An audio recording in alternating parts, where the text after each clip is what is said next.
that good teams give you feedback, and we got some feedback tonight that we're short in a few areas.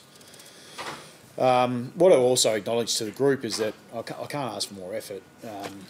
We talk about the contested possession and what we need to bring around contest, and I felt like that was we could always do with some refinement, but largely their effort around that was good. When the game was somewhat against us in the second quarter, it was a fight and grit really that was sort of keeping us in it, because we're making so many errors with the ball in hand. It was actually our effort that kept us in the game.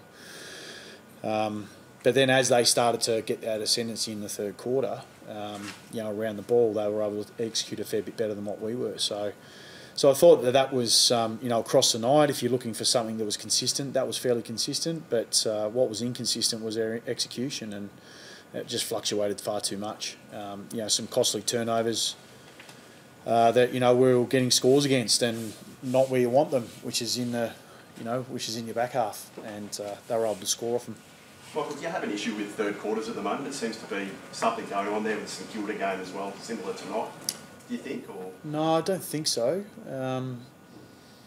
No, I don't think so. Look, I think that sort of we'd been keeping a watch on a couple of other areas, but the third quarter wasn't one of them. But yeah, clearly, when you come out and you've sort of been put on the back foot, that's it's difficult to be able to wrestle back. We weren't able to sort of, we were really good in the fourth quarter, went after it, but the reality is that we need to be better in the third and need to stay in touch a little bit more than what we were, and we weren't able to do that, so they just got that separation they needed. You mentioned obviously the effort factor, Rossi, and also some of these key stats. There was a huge variable. I'm venturing into difficult territory because I'm not a system expert. That's more of a coaching thing. But is the system, was that representative of system tonight? Is that working well, do you think? We just had some costly turnovers. Like we talked about our back of centre ball movement and what we wanted to be, and we just had some really costly turnovers, and they was get sort of 9 shots on goal from their forward 50. So it's just too many. So then you let one through that you shouldn't, and it just puts pressure on your team to be able to continue to execute. So you might force it a little bit more than what you should. Potentially your roles start to stray from how we want to set up the game, because we're looking to probably solve it ourselves. So it just creates a little bit of a few pressure points on us, and we just weren't able to execute for long enough. Now, credit to Brisbane as well. They applied the pressure, so they applied that, and at times we weren't able to stand up against it. So that's the feedback we've got. We can either ignore it or we can accept it and get to work on it. So our choice is that we have to get to work on it, accept it, and get better. Contested ball is something you mentioned. Similar in the sense that against St Kilda you did dominate that stat as well, and just didn't come up with the 4 points again. Is there something in that part of the game where sort of really is that going to have to be focused? Like, you're doing the hard work to win the ball, but then from that area on. Yeah, different sort of. I guess different from St Kilda, it was more inside 50, whereas this one was more the other end. So look, what when you're playing against good teams, they just demand more from you to be able to execute better, and we just didn't do it.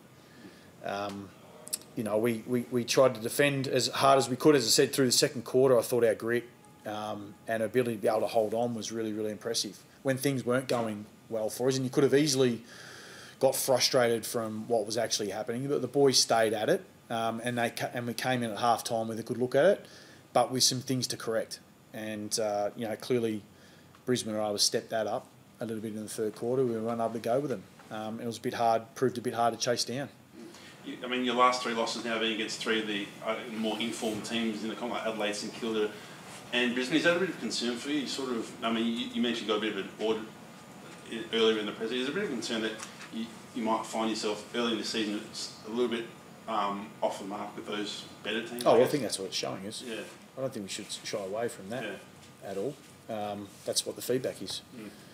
So, but that doesn't mean we don't go back on to Monday and we get to work and get into our next game against the Dogs, and that's what we'll do. So I think there was a I guess 3 weeks ago against Adelaide, we got a bit of a lesson in a few areas, and so that we went to work on a few things, that has helped us find a little bit better form, and hopefully stand up to some of these teams that are in really good form and sort of find themselves in the top 3 or 4 in the competition. So, but we're still short of it. So it means we've got more work to do. How did you assess the Dunkley and Cripps matchup? Chris spoke before and he said the Dunkley performance was one of the best he's seen. How did you assess it from the box?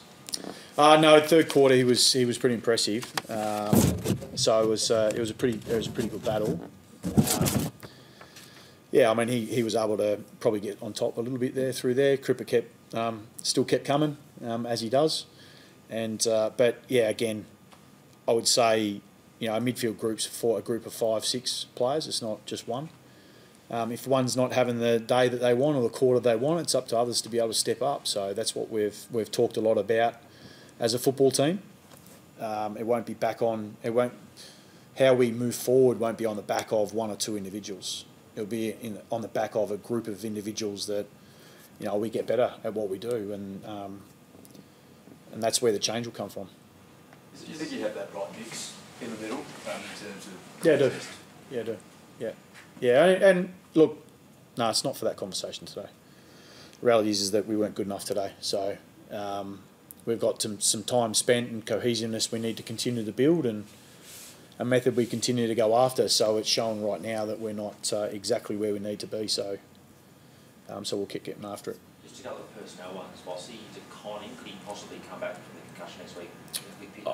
No, I wouldn't. No, I wouldn't have thought so. No, Pito's I think okay. Yeah, I wouldn't have thought so. Like Tom's had a few weeks out now, so I would have thought probably more taking the conservative approach there would be the more fairer way to go about it. And was Jacob's elbow or arm okay? I know he came back on. Well, I mean, I always wait till Monday on this, Brad, but let's call it he's fine for now. We're not expecting anything, but at the same time, always wait for Magic Monday to come around, and then we can make some assessments from there. But I think he's okay. Same with H. I think he's also okay. What about the booing from the crowd 3/4 time after that third quarter, and the crowd seemed to really thin out in the last quarter? I mean, I guess what did you say to those fans? No, well, I think what we've said from the very start is that we've got a very passionate group of supporters. We hit our membership record today. And so when you've got that wave of support, you want them to bring the noise. And with that, there's good. And with that, there's some things that you're going to have to go through as well. So, but what they should know is that they've got a group here that have a really strong desire to want to get better, and we got some feedback today that says that we need to go to work on a few things. So we understand the frustration, and we'll get after it. That's our promise. Do you have an issue with them leaving? I mean, a lot left, and he kicked 4 of the first 5 goals in the last quarter. And I reckon no, I don't. No, I don't. It's up to them. I can't determine what they do. All I know is that I'd rather have our fan base. I'd rather have them being able to create some noise for us. We're in a really, really privileged position in that we've got a very large supporter base, and we will more embrace that than anything else. So no, we won't step away from that, and we certainly won't step away from our responsibilities and what we need to be able to do next. Obviously, just in terms of coaching for the boundaries, part of a broader football note this week, there were some instructions regarding what coaches can do on the bench and so forth.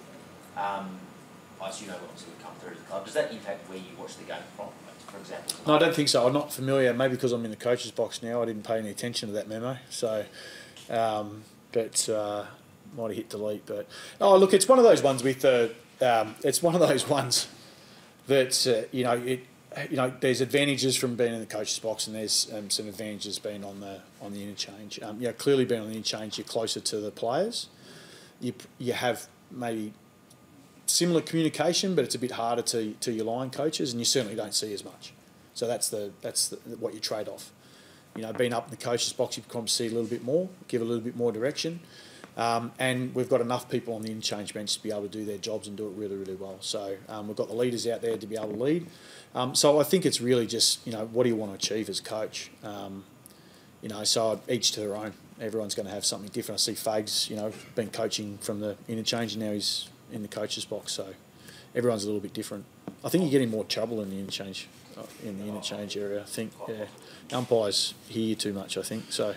Better off to be in the glass.